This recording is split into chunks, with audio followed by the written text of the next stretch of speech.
Olá, amigos, olá, amigas, sejam todos bem-vindos ao Fala Quem Sabe podcast. Na edição dessa semana, vamos conversar com o nosso convidado, o professor Jorge Miklos, sobre o conflito entre Israel e Palestina, que hoje domina os noticiários e, claro, a atenção do mundo. Miklos é historiador, sociólogo e psicólogo e fala com propriedade sobre este tema que é antigo, muito antigo, antecede em séculos e séculos o nosso tempo. Mas não queremos ir tão longe nesta conversa.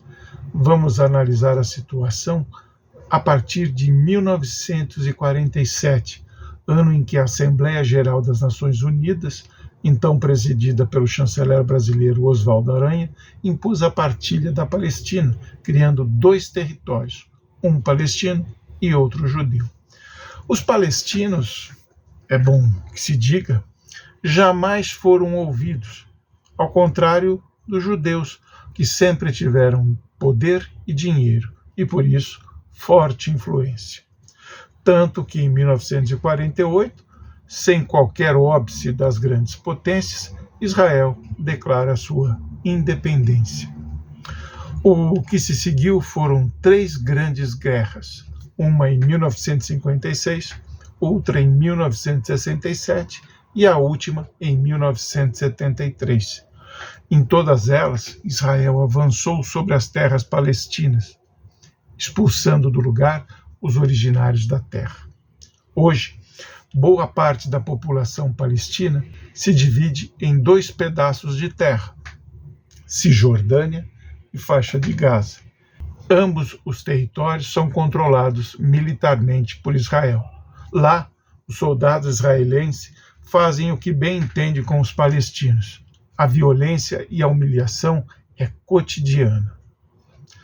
Nas prisões israelenses, vale sempre mencionar isso, onde o direito é palavra sem qualquer valor, estão homens, mulheres e, acreditem, muitas crianças.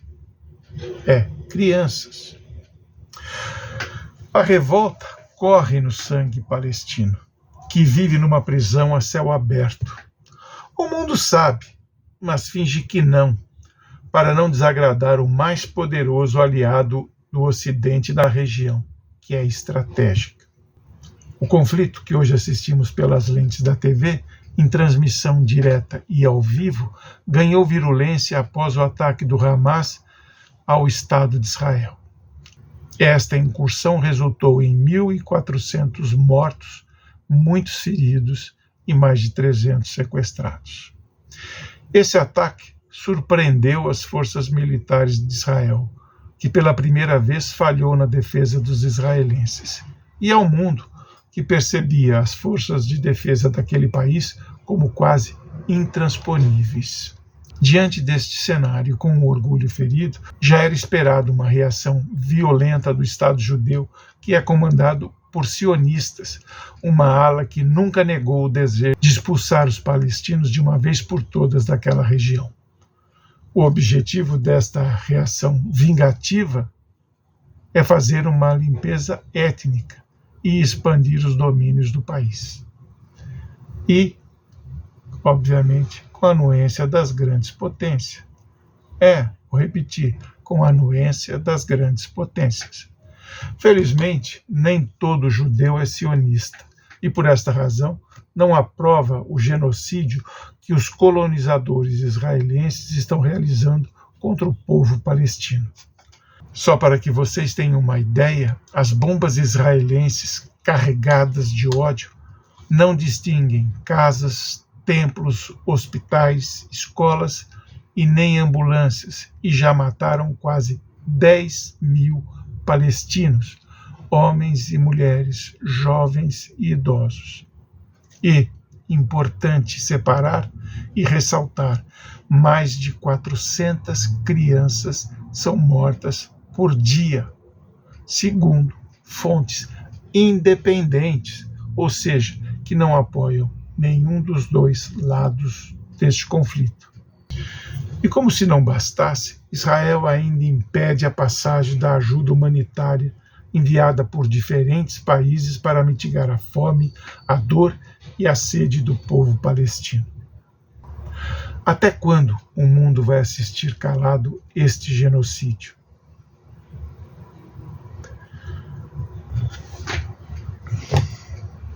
Antes de passar a palavra para o professor Miklos, gostaria que você deixasse o seu like para este vídeo. E se você gosta das entrevistas que fazemos, então assine o nosso canal e compartilhe os nossos vídeos. A entrevista da próxima sexta-feira já está pronta e imperdível. Te espero. Abraços e até lá.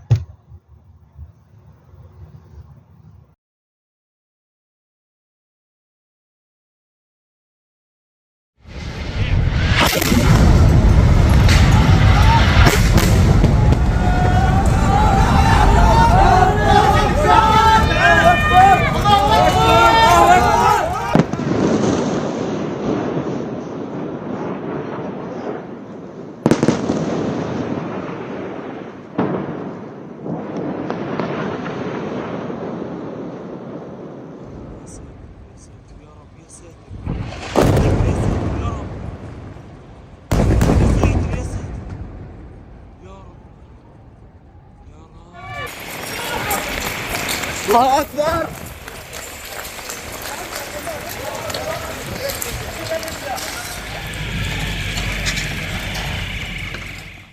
Olá, amigos do Fala Quem Sabe. Hoje nós trouxemos aqui para conversar um pouco sobre esse conflito horrível que acontece no Oriente Médio entre Israel e palestinos. O professor Jorge Miklos, que é historiador, é sociólogo, é psicólogo e conhece muito sobre o que aconteceu e o que acontece e como chegamos aqui naquele pedaço do mundo. Então, professor, grato pela sua presença. Eu queria já iniciar perguntando o seguinte: o que existia naquele pedaço de terra antes de 1947, quando foi fundado o Estado de Israel? Muito bem. Pronto, em primeiro lugar, João, muito obrigado pelo convite. É uma alegria e uma honra participar dessa conversa. E parabéns pela iniciativa do canal. Obrigado. Bom, indo direto ao ponto, é uma região que desde a época da antiguidade, quando eu falo antiguidade, eu estou falando de antes de Cristo, tá? Estou falando dos impérios, das primeiras civilizações orientais, Império Egípcio, Assírio, Persa, Mesopotâmicos, aquela região do Oriente Médio, sempre foi uma área de muita disputa, de controle, de poder e de hegemonia. Por quê? Porque justamente apesar dela ser, do ponto de vista de uma produção agrícola extensiva, uma região difícil, porque ela tem muito deserto, é uma região muito árida, muito seca, né? Mas ela é uma região estratégica do ponto de vista de passagem, assim, porque ela liga o que a gente chamaria Ásia com Europa. Ela liga Europa à Ásia. É uma região que está num entroncamento geográfico, que ali você, vindo da Ásia, você tem acesso tanto ao norte, para a Europa, como ao sul, para a região do Egito, que é a região da África, já ao norte da África, e indo para o norte você está na Europa. Só que a região sempre foi, muito antes, eu estou voltando para a antiguidade, uma área de muita disputa territorial. Muitos povos ali disputavam o controle sobre aquela região.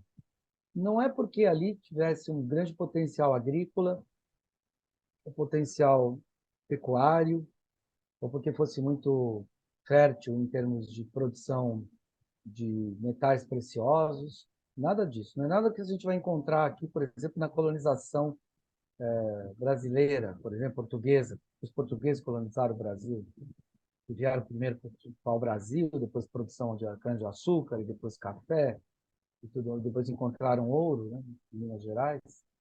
Ali não, ali a questão é de passagem mesmo, é uma região estratégica muito forte, e é até hoje.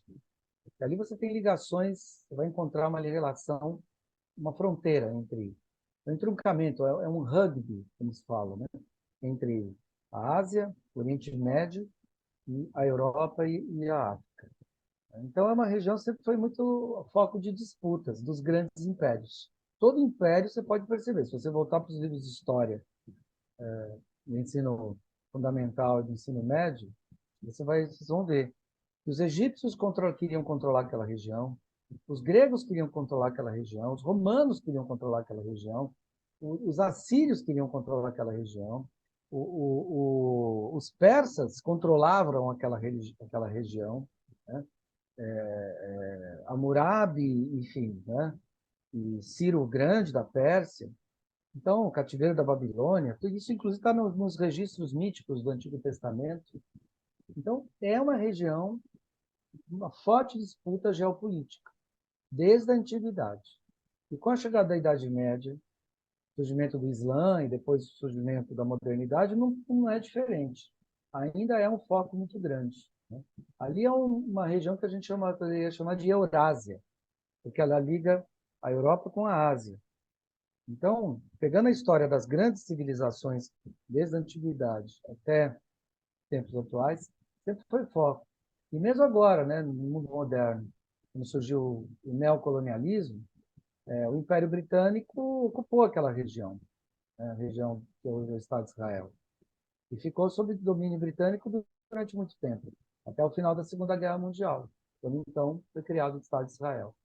Então, não é porque é uma região que vai encontrar uma grande extensão de terra muito favorável para produzir grãos ou para criar gado, ou muitos minérios, ou muito rico em petróleo. Não, não. É porque é realmente um ponto estratégico, né? Quem quer passar de um lado para o outro tem que usar aquele canal.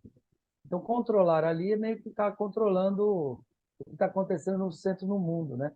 Tanto que miticamente falavam que Jerusalém é o umbigo do mundo, né? Existia até esse mito simbólico que diziam assim, que Jerusalém é o centro do mundo. Nos mapas antigos, os primeiros cartógrafos, quando eles desenhavam o mapa mundi, no imaginário deles, eles falavam assim: o centro do mundo está em Jerusalém. Esse imaginário não é só um imaginário mítico religioso, é porque de fato Jerusalém tinha uma posição estratégica, do ponto de vista geopolítico, muito grande, e que acabou produzindo dentro desse imaginário como Jerusalém, a cidade celestial, a cidade que é o umbigo do mundo, a cidade que é o centro do mundo. Então, os primeiros cartógrafos faziam, inclusive, o mapa mundi como se a Terra fosse plana, né? Circular, e no centro desse círculo estaria a cidade de Jerusalém. Interessante. Aquele trecho ali, ele era uma colônia britânica? Exatamente. Era uma colônia britânica. Então, a gente sabe que, a partir do século XIX, começa um processo geopolítico histórico chamado de neocolonialismo. Neo porque era um colonialismo do século XIX, século XX, diferente do colonialismo do século XVI. Foi mais ibérico e mais voltado para a América, para as Américas, né? Então, no século XIX, século XX, as potências europeias, então, Grã-Bretanha, França, Alemanha, principalmente esses três, eles começaram a ocupar territórios da África e da Ásia. Então, o Império Britânico era gigantesco, né? Existia uma frase que dizia que no Império Britânico o sol nunca se põe, porque o Império Britânico tinha aqui na América do Sul, na Guiana, né? Tinha na África, tinha na Oceania, na Austrália, na Índia, em vários territórios, né? Estava nos 5 continentes. E uma das regiões de ocupação do Império Britânico era a região da Palestina. O Império Britânico ocupou a Palestina durante um grande período, até durante a Primeira Guerra e durante a Segunda Guerra Mundial. Então, aquilo ali era uma possessão britânica. Era uma possessão britânica. Então, os palestinos estavam sob domínio britânico. O que acontece, se você me permite eu estender um pouco já, não sei se você iria me perguntar isso ou não, né?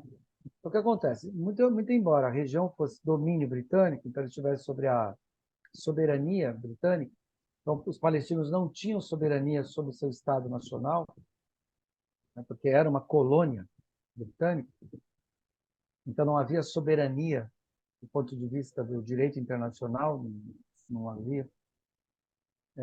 Já no século XIX, começa um movimento na Europa chamado movimento sionista. O que era o movimento sionista? Era um movimento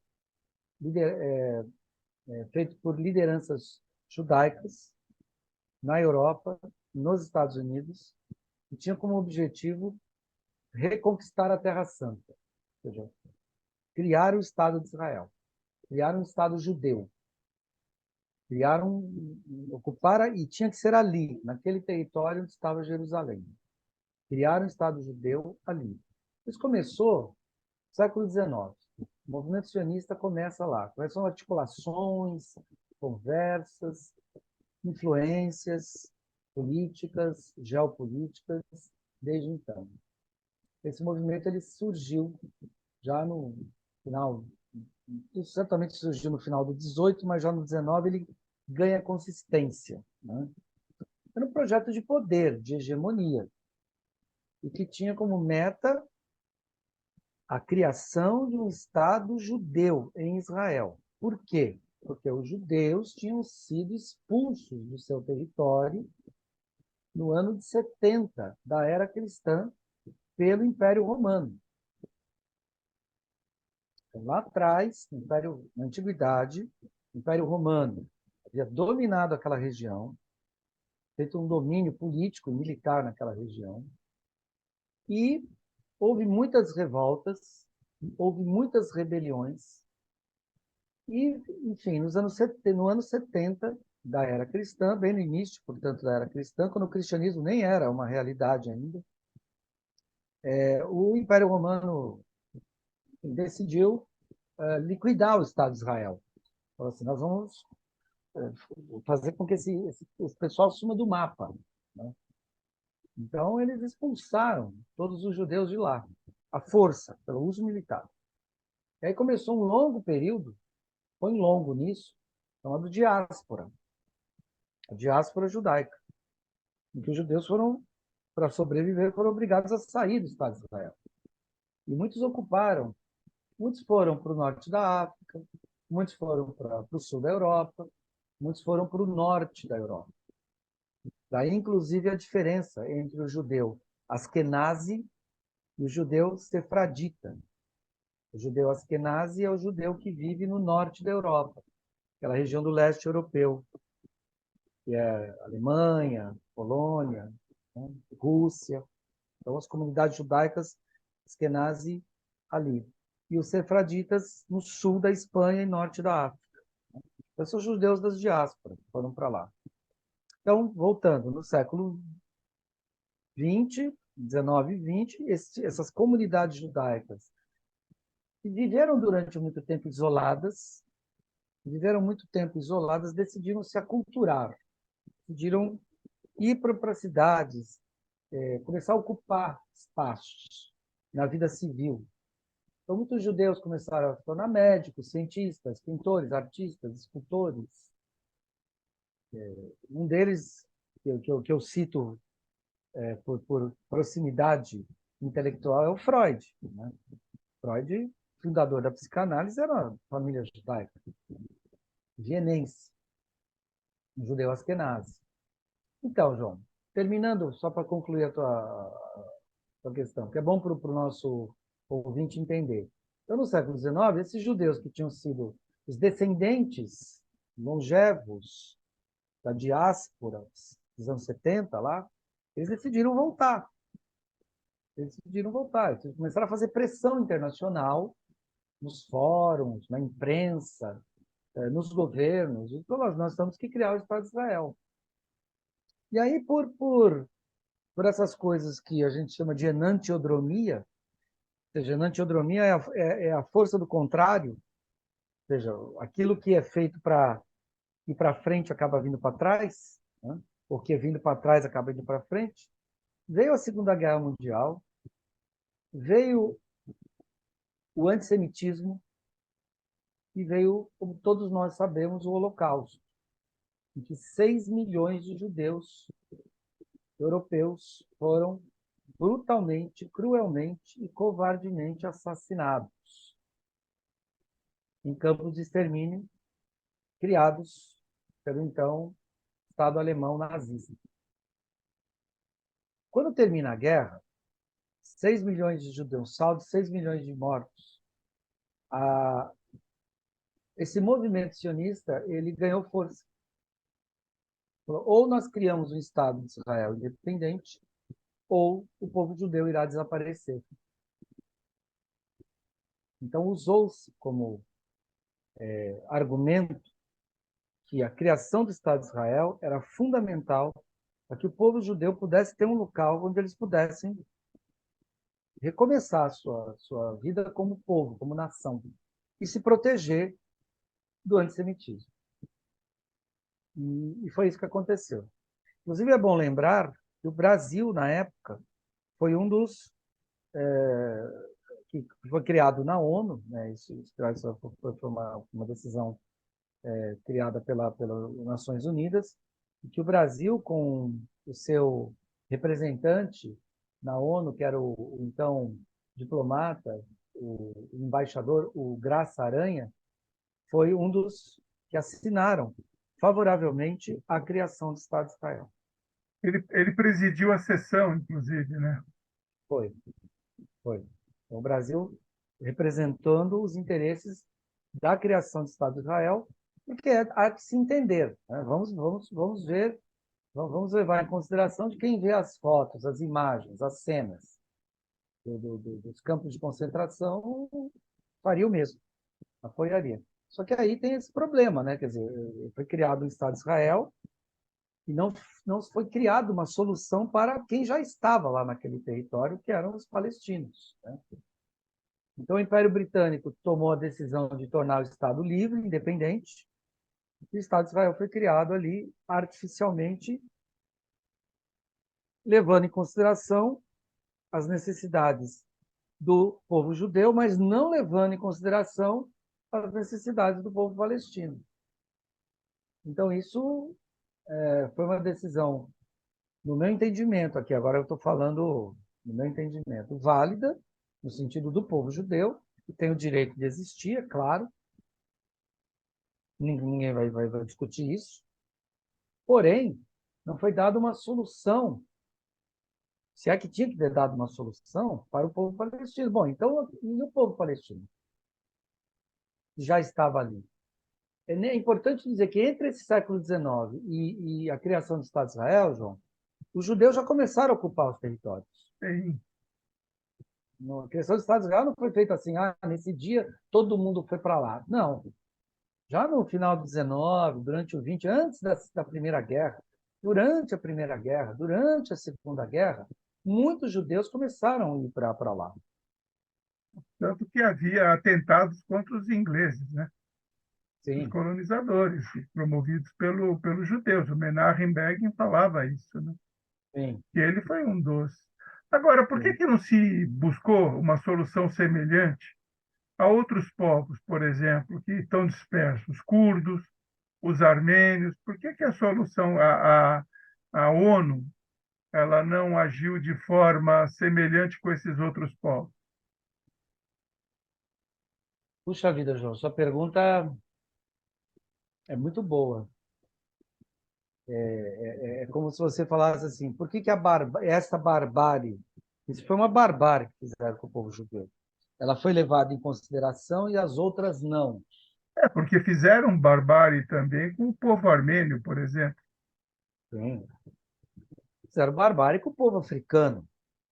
Sim, Se não há reparação com os nossos irmãos africanos que foram escravizados, por que não fizeram reparação com os povos indígenas que foram sim.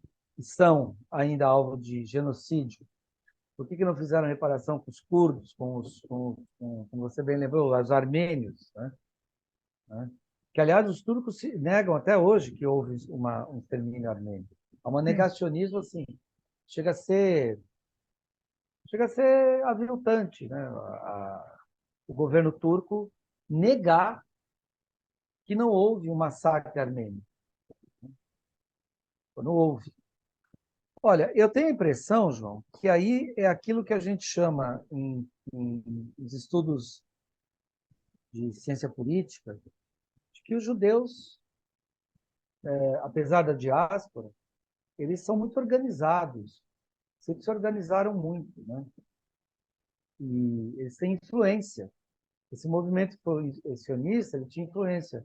Tem banqueiros judeus, empresários judeus, donos da grande mídia. Então, para usar uma expressão muito comum, os judeus conseguiram fazer lobby, Sim. conseguiram fazer pressão, conseguiram exercer influência sobre os principais representantes políticos. E isso fez toda a diferença na hora da criação. Já os curdos, os armênios, eles não têm essa capacidade de organização e de influência midiática, influência política. Então, se a gente pensar bem, né, João, os grandes impérios de mídia, né, são propriedade, muitos deles são propriedades de grupos judaicos. Os bancos, muitos deles são propriedade judaica. Então, essas pessoas conseguem exercer influência e tal. E quem é judeu sabe disso, né? Conversando recentemente até com um rapaz que estava em Israel, um brasileiro, trabalhando lá em Israel, teve que voltar, mas quer voltar o mais rápido possível para Israel, quer voltar a viver lá. Ele falou para mim, não, o povo judeu se ajuda muito, se articula muito. Então ele falou, por exemplo, nós temos um apartamento lá, ele estava contando para mim, ele morava num apartamento junto com mais 3 rapazes, amigos, ele era brasileiro, tinha um mexicano, um outro que era francês, e, e eles tiveram que sair por causa dos ataques do Hamas, e cada um teve que voltar para o seu país de origem, e a passagem foi paga pela comunidade judaica internacional, de pessoas que eles nem sabem quem são. Falou, e as empresas já avisaram, estavam trabalhando, as empresas falaram que eles vão receber o salário deles, mesmo não estando trabalhando, e a volta deles vai ser muito bem-vinda, e que o aluguel da casa deles também foi pago por esse grupo internacional. Então, assim, esse microexemplo me faz crer que isso acontece em rede, isso acontece numa vasta rede. Esse é um nó da grande rede. Então, os judeus são capazes de construir redes de mútuo apoio e fazer lobby, construir muito lobby, né? Porque eles controlam bancos, grande mídia, indústrias, comércio internacional, e aí eles vão defender os direitos deles. Já os outros povos não conseguem fazer pressão por um direito à reparação e tudo mais. Agora, existe uma ala dentro de Israel que não enxerga a situação dessa maneira, né? Ao contrário, acha que pode existir um único Estado, conviver judeus e palestinos, essa coisa toda. Sim, sim. Inclusive, esse mesmo rapaz que estava me contando essa história, ele faz parte, ele pertence a um grupo de pensamento que defende a coexistência de dois estados, um Estado judeu e um Estado palestino. Quer dizer, nem todo palestino é terrorista, né? E nem todo judeu é sionista, como se diz no mau sentido da palavra, no sentido de querer o extermínio do povo palestino. Não. Muitos judeus não apoiam as ofensivas militares bélicas do Estado de Israel. Muitos judeus não são partidários do atual presidente de Israel. Muitos judeus não gostam das ofensivas militares, da maneira como o Estado de Israel trata os palestinos. Então, existe assim como, se você me permite dizer isso livremente no seu canal, assim, nem como todo brasileiro é bolsonarista, né? Certo? Nem todo brasileiro é fascista, né? Nem todo brasileiro é bolsonarista, nem todo judeu é sionista, né? Aproveitando essa sua fala do Bolsonaro do Brasil, e como é que seria o apoio brasileiro hoje, se fosse o Bolsonaro no poder? Olha, eu acho que eu tenho a impressão, né? Eu apostaria aí os poucos reais que eu tenho na minha carteira, eu apostaria que o Bolsonaro iria apoiar incondicionalmente que o Estado de Israel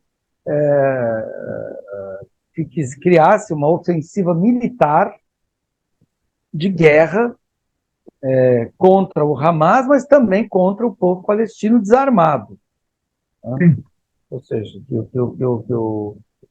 porque há uma confusão muito grande, né, entre o que é o Hamas e o que é o povo palestino, né? Quer dizer, nem tudo, nem como diziam os nossos pais, né, nos ensinaram essa frase, porque ela é muito boa para explicar, usar nesse momento. Quer dizer, nem toda tomada é focinho de porco, como dizia, né? Ou seja, nem todo palestino apoia o Hamas.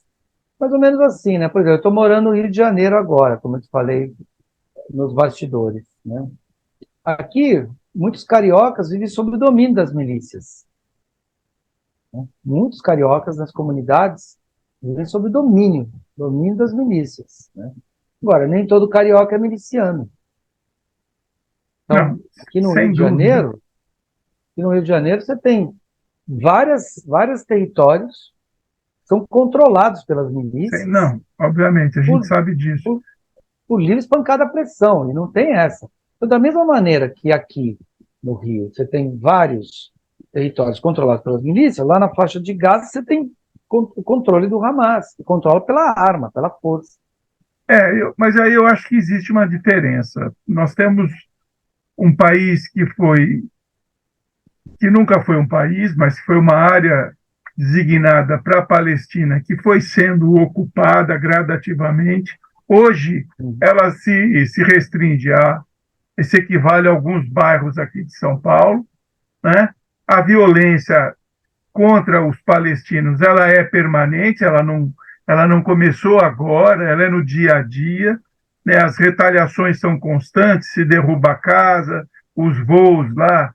É, bom, isso, na minha opinião, é é uma inseminação de Hamases, se existe essa palavra, porque cada vez que você ataca, você mata um pai, você mata um primo, você mata uma mãe, você mata uma irmã, e você deixa um garoto vivo revoltado. Sim. Você alimenta, você constantemente, você produz o seu próprio inimigo. É a minha opinião. Então, como você não vai eliminar os caras, né? Você não vai eliminar o Hamas, porque tem uma ala do mundo que entende o Hamas como um grupo de resistência, sabe? Porque todo mundo ficou chocado com a morte dos civis. Porra, é lógico, não tem cabimento matar civis, sabe? A luta é justa desde que você tenha os seus alvos. Agora, o que está fazendo? Já são quase 10 mil mortos na faixa de Gaza. Sim. Não existe uma equivalência para tem o direito de retalhar. Pô, tudo bem, aí que tá. Eu joguei uma bombinha de traque, você vai me atacar com uma bomba atômica? Sim. Entendo o que você está falando, é isso mesmo. Essa é a lógica, essa é a lógica da violência, da espiral da violência, como nós chamamos. A lógica da espiral da violência é que violência vai sempre gerando mais violência Sem e mais dúvida. violência e mais violência, né? E a gente que estudou, tanto eu quanto você, estudamos aquele antropólogo francês, o René Girard, que escreveu um livro cujo título é A Violência e o Sagrado. Ele fala que essa espiral da violência ela é gerada justamente pelo desejo mimético, né? O desejo mimético é o desejo de desejar o que o outro deseja. Isso vai gerando uma violência, né? Pós-violência, vai gerando pós-violência, e a única forma de estancar essa violência é por meio do sacrifício de uma vítima sacrificial, né? De um bode expiatório, né? Então, a gente, aplicando a teoria do René Girard nesse contexto que você acabou de citar muito bem, você percebe nitidamente que se cria aí uma espiral de violência sem fim, né?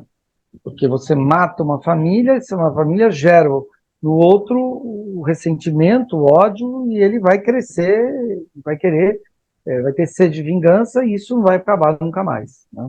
Tem um filme que eu queria recomendar para os nossos ouvintes, que me parece que trata dessa questão de uma forma muito boa. Por quê? Porque não é um filme tendencioso, não é um filme que fica do lado de um contra o outro, nem do lado do outro contra um, mas que mostra essa complexidade, né, em que você acabou de citar. Eu lembrei de uma cena do filme, né, em que ele mostra assim o quanto um menino palestino, né,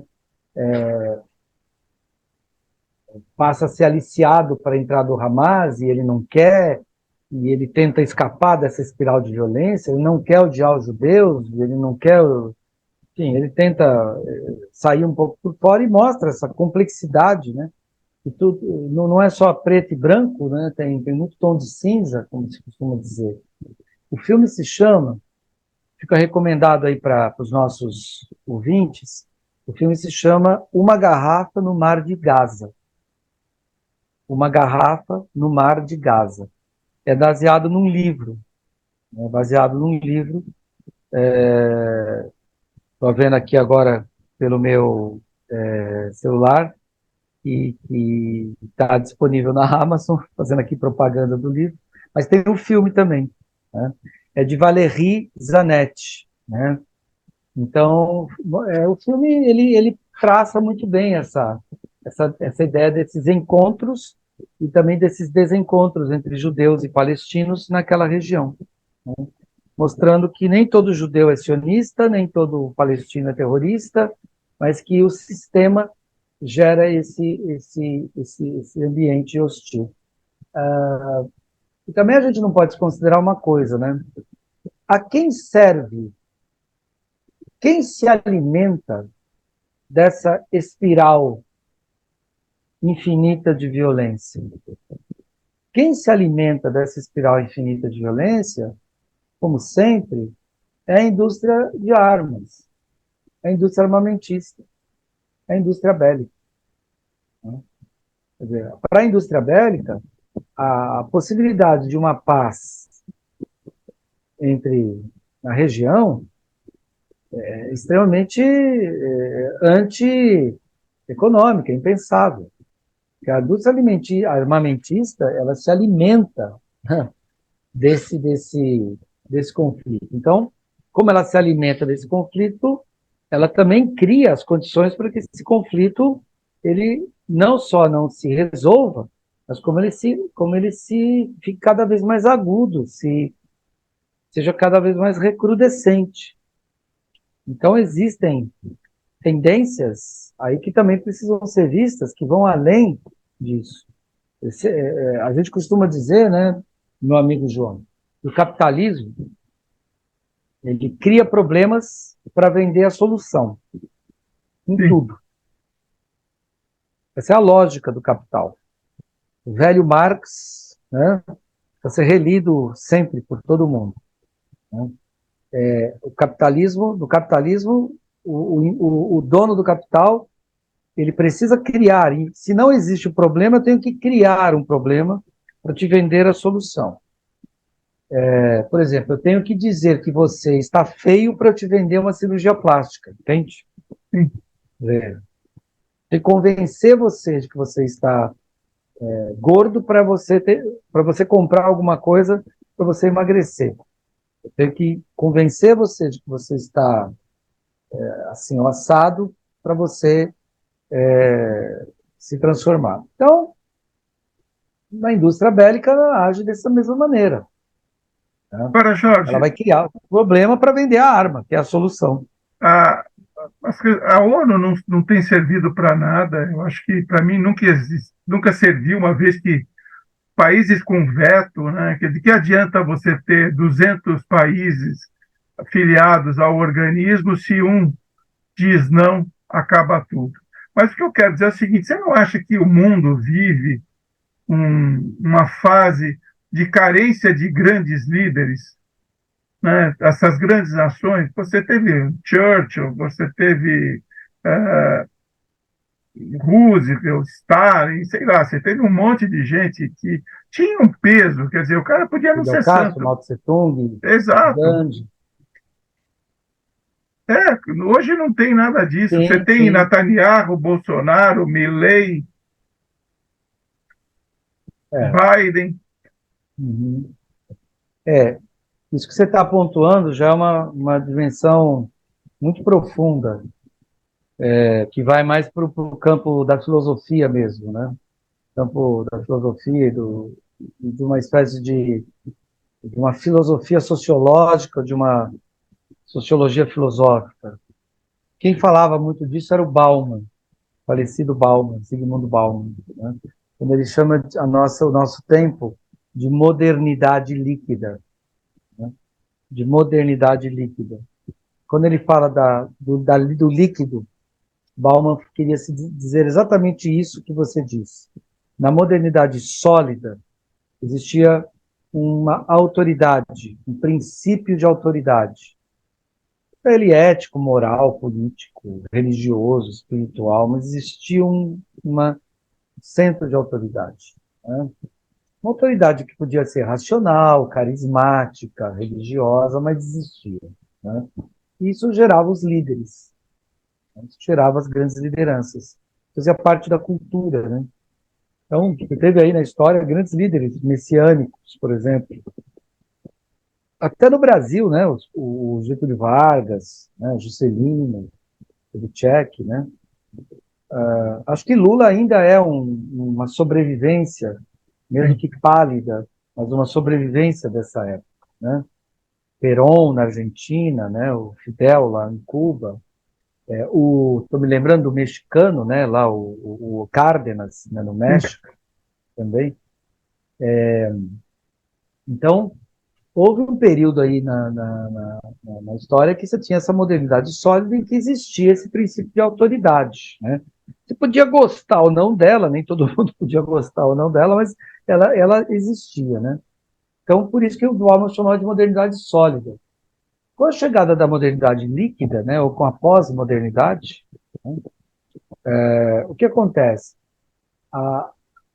O princípio da autoridade, ele se dilui, ele se desmancha no ar, como dizia o Marx, né? Tudo que é sólido desmancha no ar. Está lá no Manifesto Comunista, de 1848. Olha que profecia que ele lançou, né? Tudo que é sólido irá se desmanchar no ar. Então, o princípio da autoridade se fez, né? Então,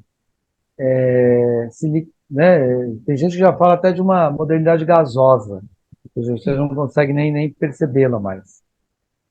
Então, falta, sim, não só o princípio de autoridade, como boas autoridades, né? Bons líderes, né?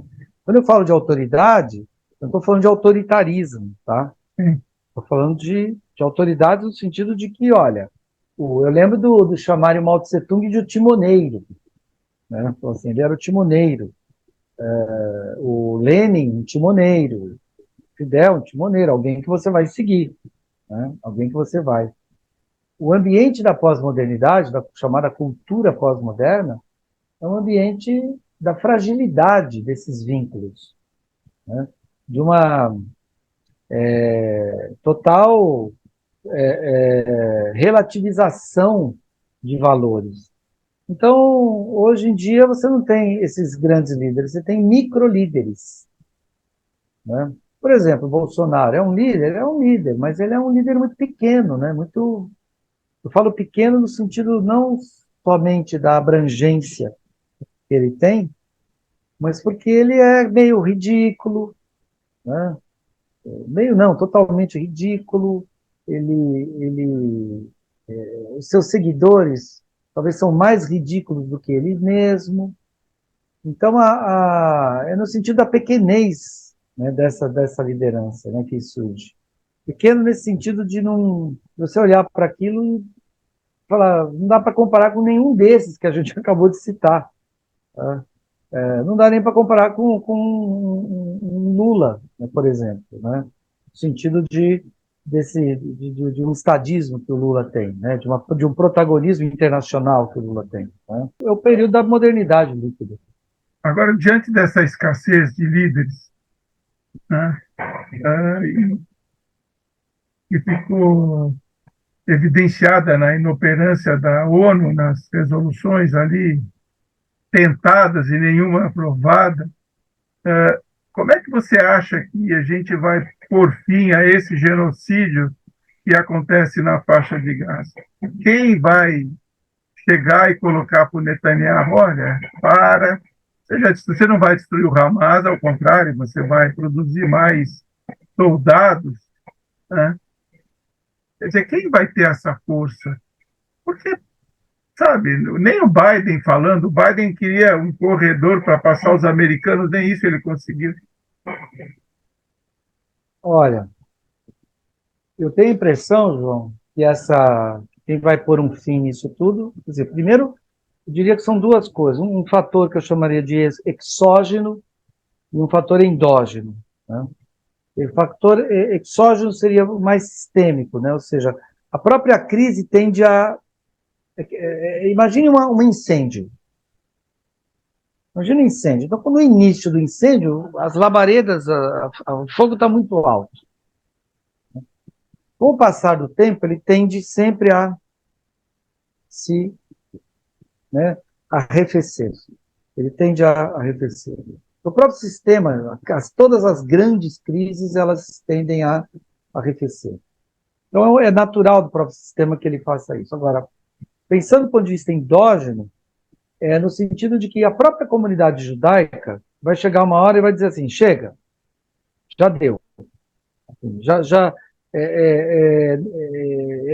essas ações bélicas e militares, elas não vão fazer bem para nós, para nossa Já não está fazendo. imagem, Exatamente. para nós mesmos. Então, a própria comunidade judaica, nos bastidores, vai acabar se mobilizando e pedindo um basta nisso. Tá? Quando a coisa chegar num ponto que. Esse rapaz mesmo, esse rapaz que eu estava conversando, que ele disse: não, já estou comprando passagem para voltar para Israel em dezembro. Eu falei, mas já? Eu falei para ele, já, né? Ele falou, não, já, porque já recebemos notícias de que a vida civil já está voltando ao normal. Já não existem mais atentados, já não existem mais mísseis, os soldados não estão, o Hamas não estão mais ocupando, não estão mais em solo israelense. Então a vida civil está voltando ao normal. Então, para ele, mais um mês significa que o conflito vai continuar existindo? Vai, mas ele não vai ter essa proporção que teve. Então, ele já até comprou passagem para voltar. Agora, Então, a Jorge, própria comunidade não é bom para os negócios uma guerra com hoje. certeza, não é bom para os negócios. Agora, só que a gente não pode esquecer o seguinte: o problema é a questão, é essa matança se normalizar. É como o caso da Ucrânia. Hoje você não vê notícia mais da Ucrânia, mas a guerra continua. Eles Sim. continuam lá se matando, se matando. E a mesma coisa, sabe, vai acontecer aí. Né? Se não parar de fato, se não houver como teve em 67, que mandaram tropas internacionais para fiscalizar lá o canal de Suez, aquela coisa. Inclusive o Brasil participou na época. Essa coisa vai continuar, porque eles formaram um gueto de palestinos ali. Sabe? Não entra nada. Quer dizer, os caras, Eu sei. independentemente de guerra ou não, os caras tem dificuldade de sobreviver ali. 1 em cada 3 palestinos sobrevive com ajuda humanitária. Antes dessa guerra aí. Uhum. É um local de miséria, pô, é um gueto. Uhum. Sim, é um gueto mesmo. Eu queria, na verdade, estava falando aqui, eu me lembrei de uma pessoa que você também conhece, que escreveu um livro que você também conhece, e que eu acho que é muito pertinente para esse momento para a gente pensar, né?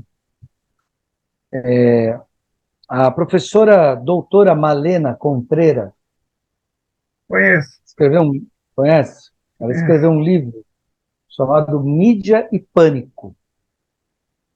Mídia e Pânico, né? Está esgotado esse livro. Esse livro está esgotado. Ele só tem, mas ele está copyleft no Instituto do Imaginário, ele está lá disponível para os estudiosos de jornalismo, de comunicação, de publicidade, de relações públicas, e também para relações internacionais e para quem estuda assim. A gente não pode desconsiderar uma coisa, né, João? A mídia, o Noam Chomsky dizia que a mídia não é o quarto poder, ela é o poder. Né? A gente não pode desconsiderar que o Muniz Sodré, outro grande amigo nosso, né, professor emérito da Universidade do Rio de Janeiro, Federal do Rio de Janeiro, chama de bios midiático, né, antropológica do espelho. E a Malena que chama de mídia e pânico, né? Então, assim, toda a sociedade é muito violenta. Toda sociedade tem as suas microviolências, né, aqui e ali. Mas a indústria midiática, ela precisa espetacularizar a violência. Ou seja, ela precisa pegar a violência que já existe, que sempre existe, e torná-la notícia. E para torná-la notícia, ela tem que fazer aquilo que o seu colega, professor da PUC, o José Arbex, né, que você conhece muito melhor que eu, chama de jornalismo, né, a notícia como espetáculo. Sim, A gente José também não Arbex. pode, José Arbex, você não pode deixar de levar em consideração que todo conflito ele existe, ele sempre existe, mas às vezes a mídia ela precisa jogar holofote, fazer isso virar uma grande notícia, né? E isso alimenta também a indústria da mídia. A indústria da mídia se alimenta muito da violência, né? Quer dizer, a violência existe na faixa de Gaza, João, desde sempre. O Hamas está lá, as milícias estão aqui no Rio, o PCC está em São Paulo, né? Quantos homens e mulheres negras não foram massacrados esse ano, né, nas ruas de São Paulo, Salvador, do Rio de Janeiro? Quantos homens e mulheres negras não foram massacrados? E nem tudo vira notícia, né?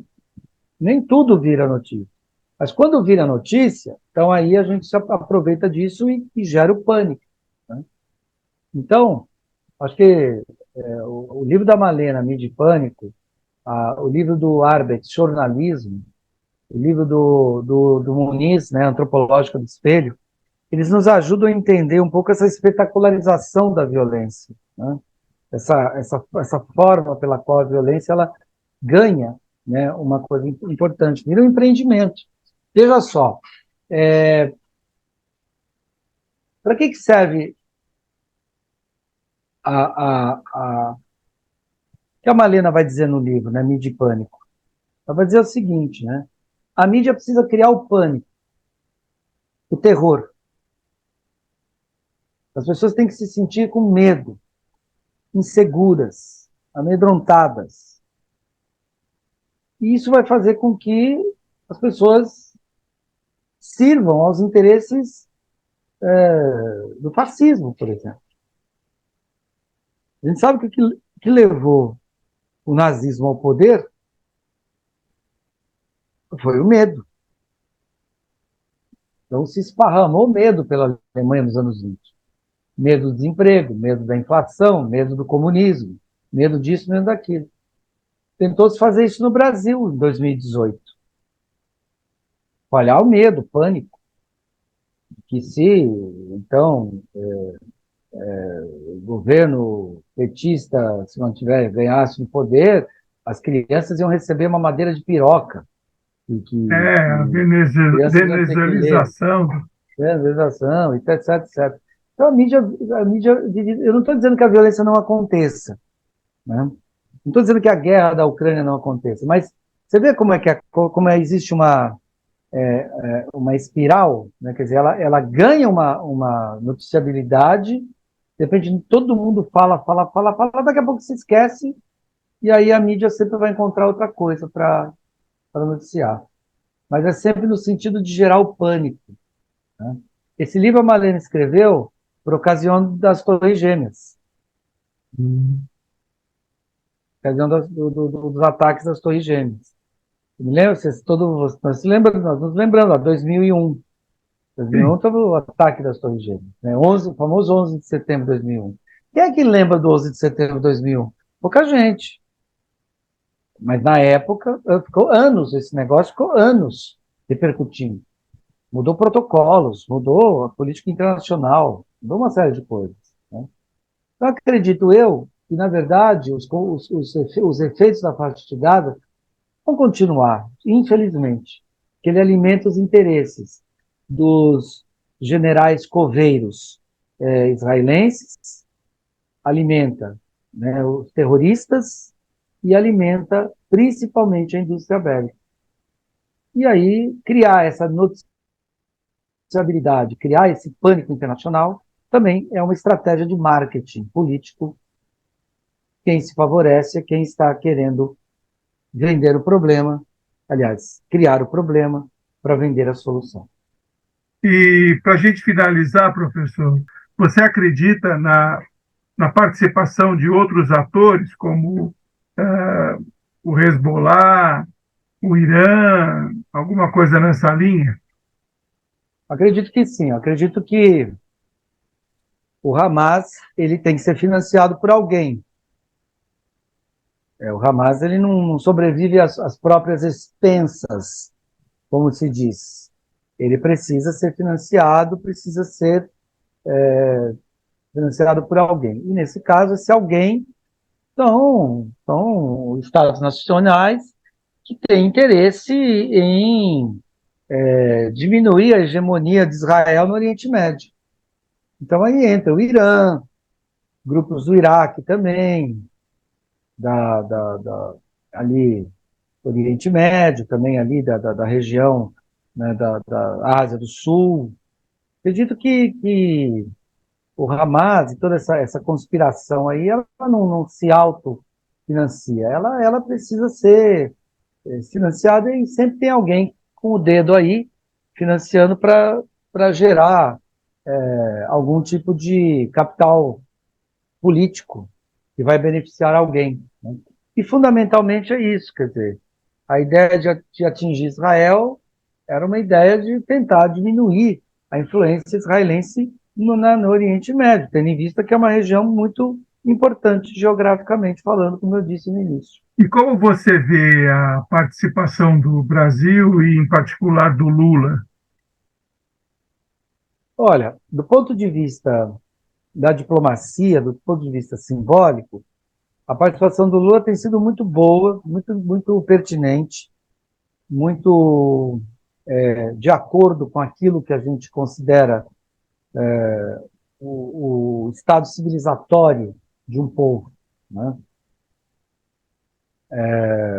Agora, do ponto de vista da eficácia, ou seja, então é uma participação muito boa no sentido do discurso, da fala, muito importante no sentido das palavras e também de algumas ações que o governo brasileiro se dispôs a fazer, por exemplo, de resgatar brasileiros que estavam lá. Por exemplo, eu fiquei sabendo que naquela semana, logo que precedeu os ataques aconteceram no sábado, Então, naquela semana até o outro sábado, uma passagem aérea de Israel para São Paulo estava R$ 40 mil. E todo mundo veio de graça, graças ao prefeito É, de Sorocaba, né? pois é, Absurdo isso. R$ 40 mil. Né? Dá uma passagem. Se você quisesse sair de Israel e vir para o Brasil, você ia ter que pagar R$ 40 mil no balcão. Né? Então,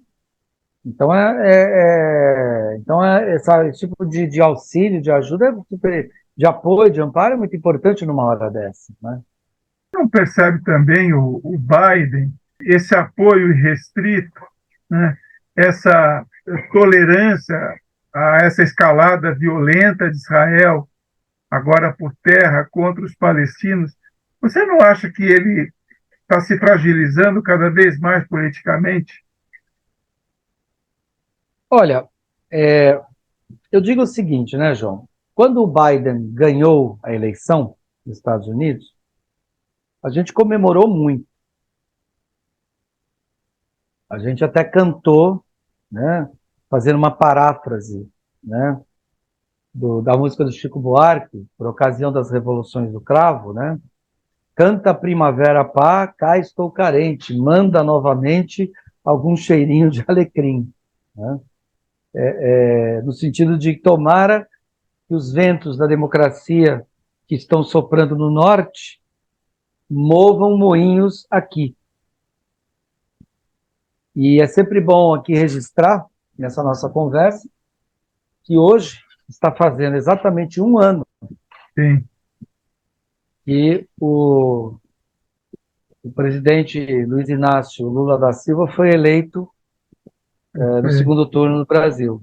Né? graças aos céus. Então, assim, eu me lembro, né, já um ano atrás, nesse horário aqui, ó, a gente está conversando, são 16h24, eu estava muito aflito, acho que pessoas defendem a democracia, o Estado de Direito, a liberdade, estavam muito aflitas, né, porque ainda estávamos sob uma imensa tensão.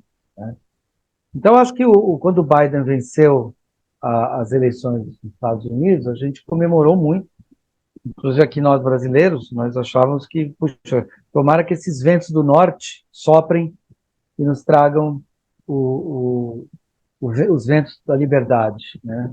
Agora, a gente sabia que o Biden não era uma força política no sentido de conseguir se impor e conseguir fazer hegemonia. O Biden era um político já com uma certa idade, o Biden era um político mais moderado, ele é um político que tem um trânsito bom dentro da... Mas ele não é um político aguerrido, ele não é um político de confronto. E às vezes a gente sabe que na política você precisa do confronto. Né? Perguntaram uma vez ao Maquiavel, o filósofo italiano de Florença, o Nicolau Maquiavel, que escreveu O Príncipe, se o príncipe deveria ser mais amado ou temido. E ele falou assim: eu não tenho dúvida que o melhor é ser amado, mas que na maioria das vezes o príncipe só é um príncipe quando ele é temido. Né? É verdade. E não é o caso do Biden, né? Não é, está muito longe, o Biden está muito longe de ser um político assim. Agora, só para completar, eu botava muita esperança, assim, na época da eleição do Biden, na vice dele. Sim, como Né? muitos. Eu botava muita fé, falei assim, essa vice vai ter um protagonismo. O Biden foi aquele candidato, né, de Sim, tal, e ela que vai vir à tona, ela vai exercer um protagonismo maior. Mas pelo menos, é. ela desapareceu, Não pelo menos no foi adotada noticiário. pela mídia. Não, Bem, não foi adotada por ele. professor, obrigado pelos seus esclarecimentos, foi bom revê-lo, né? E até uma próxima. E que Muito você tenha obrigado. sucesso aí no Rio de Janeiro. Muito obrigado. Paz na terra aos homens de boa vontade. Amém. Abraço, professor.